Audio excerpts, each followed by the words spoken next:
I did my video case analysis on the political perk or part of the job. So I'm going to read through that case. We're also going to examine the moral problems within the case, identify some possible solutions, and defend one problem that is morally best. So the case is about Marty Gibson, who became the mayor of Williams. He set a strict code for himself with no freebies, no gifts, no special treatment. His pledge came in part because of his predecessor, who had become known in the community for demanding special privileges based on his public office. More than one business reported that he had felt coerced into giving major discounts on goods or services or providing items at no cost when the mayor would come by. Gibson reasons that as long as he stuck to his pledge, no one could accuse him of taking advantage of his office or being biased in any decisions that came before the council. Now, the other members of the city council, they weren't as willing to completely give up the perks and decided to follow the city code and state laws, which allowed them to receive gifts as long as they were reported. The mayor faced a dilemma when the invitation came for him to throw out the first pitch of the opening game of the William Hornets and watch the game from the VIP box. The owners of the ballpark had submitted plans for expansion of the facility to include a major retail component, which was opposed by local businesses. He was struggling with the decision because it could appear to the public as a political perk, or it could appear simply as part of his official duties as the mayor. The other members of the city council planned to accept the offer of VIP tickets, and the vice mayor indicated that she would be willing to throw out the first pitch. So let's look at the moral issues and problems within the case.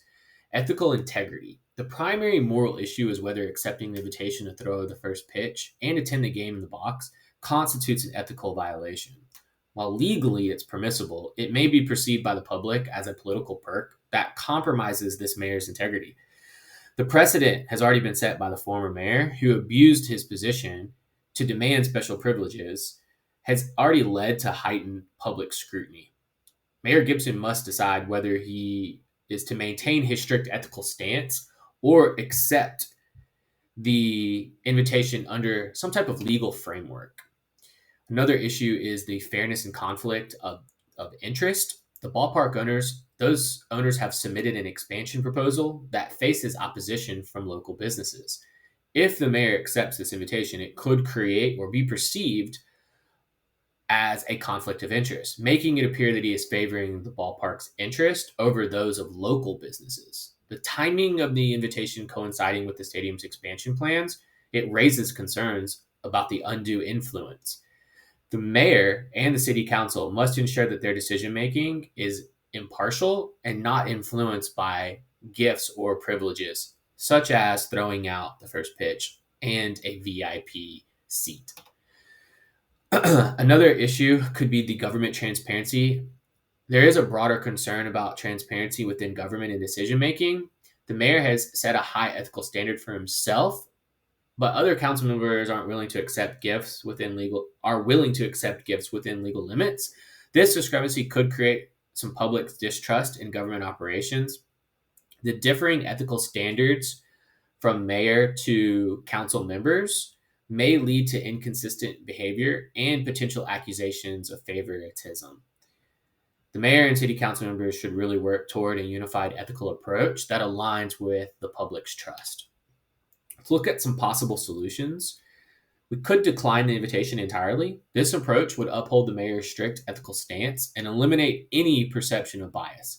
He could issue a public statement reaffirming his commitment to avoiding even the appearance of being inappropriate, reinforces the trust and integrity set at a high ethical bar.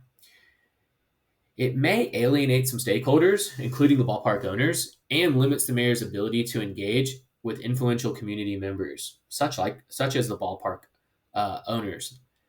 Accepting the invitation, but donating the equivalent value, the mayor could attend the game, throw the first pitch, and sit in the box, but personally pay for the tickets or donate an equivalent amount to a local charity. This maintains engagement with the community while demonstrating an ethical responsibility. However, some may still view the attendance as an ethical compromise. Another possible solution would be to have the vice mayor represent the city instead. Since the vice mayor has already expressed willingness to throw the first pitch, the mayor could delegate the role, ensuring official representation while avoiding any potential ethical concerns. This avoids direct conflict while allowing city representation at the event. However, it could be seen as avoiding a leadership duty, and the ethical concerns regarding city council members accepting perks still remains. Accepting under strict transparency measures is another possible solution. The mayor could accept the invitation but publicly disclose the details, explaining why it is part of his official duties and ensuring the decision making process regarding the stadium expansion remains fair.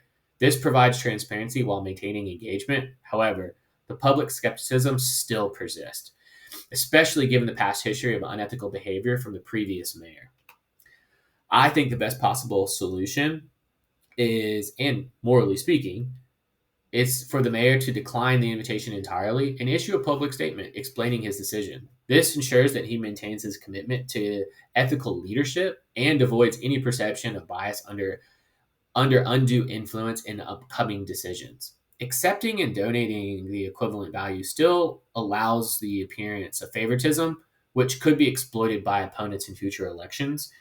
Delegating to the vice mayor doesn't resolve the broader ethical issue since other council members are still accepting gifts, which may lead to further public distrust. Accepting the transparency measures might help mitigate concern, but does not fully eliminate the perception of bias, particularly when major business interests are involved.